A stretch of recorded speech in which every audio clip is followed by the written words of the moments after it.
bongo yo mokai, bongo ya bakoko, bongo ya bonsomi, ekolo ya biso Congo, biso bana ya Congo, tofungola ni mitema, tosimbanga mabongo bongo kana biso ebonga.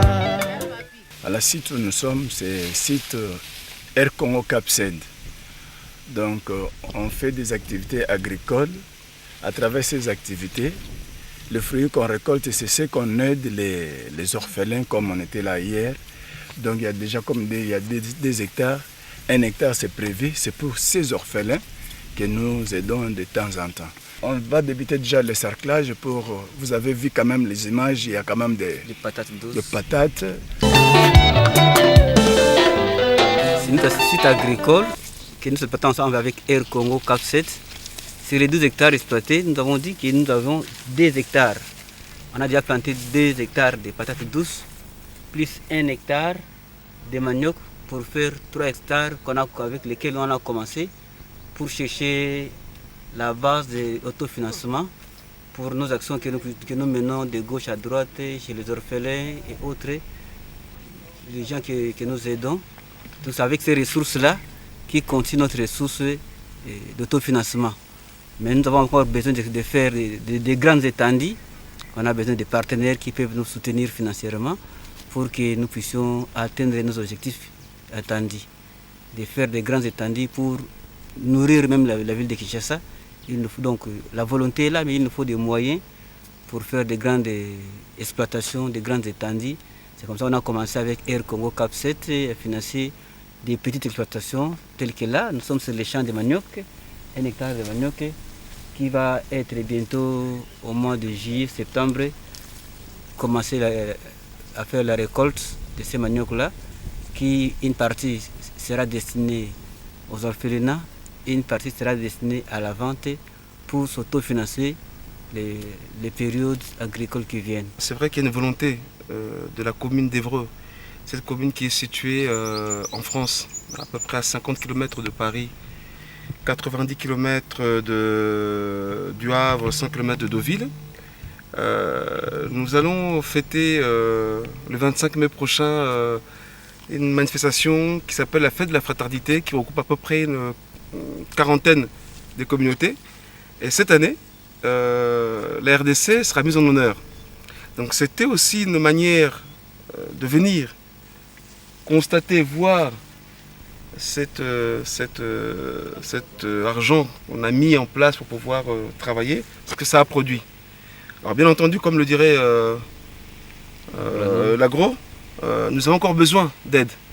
Et cette aide peut venir vers des partenaires financiers d'extérieur, mais ça peut aussi venir du gouvernement.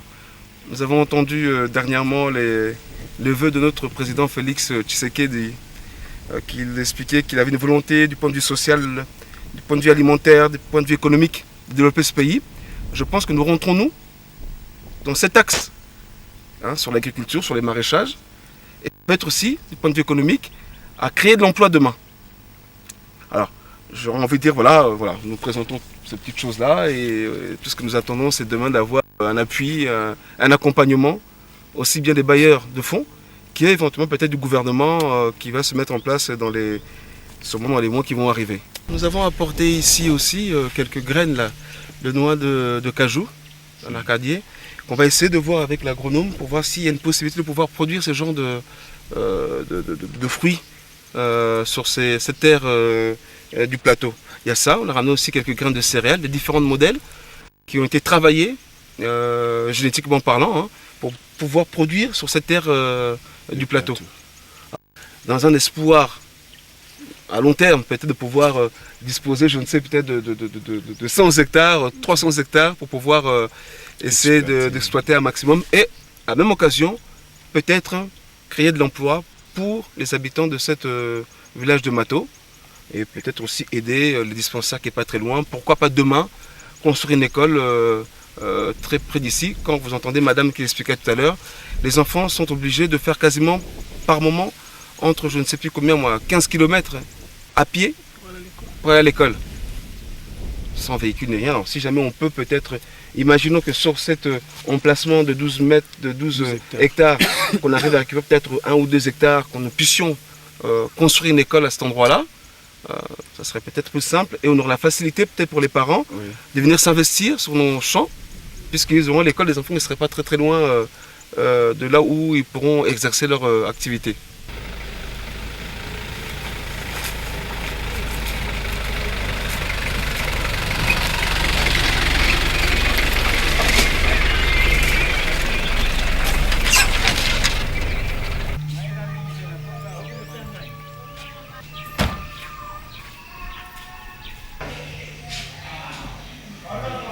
Toza na commune ya Maluku, spécifiquement na Kenga 4D na mboka Mato. Capsule basunga biso na mwa médicament mingi basungi biso na biloko ebele. Toza na posa na bango basunga biso lisusu na bambetu, bamatela eza te, bambisa eza te. Vraiment toza na difficulté ya kopesa bato soin. Quand on passe ici au centre Mato, quand nous revenons de nos champs, faire des champs, mais nous passons souvent ici au centre de Mato pour aider, tant soit peu, le centre avec des produits.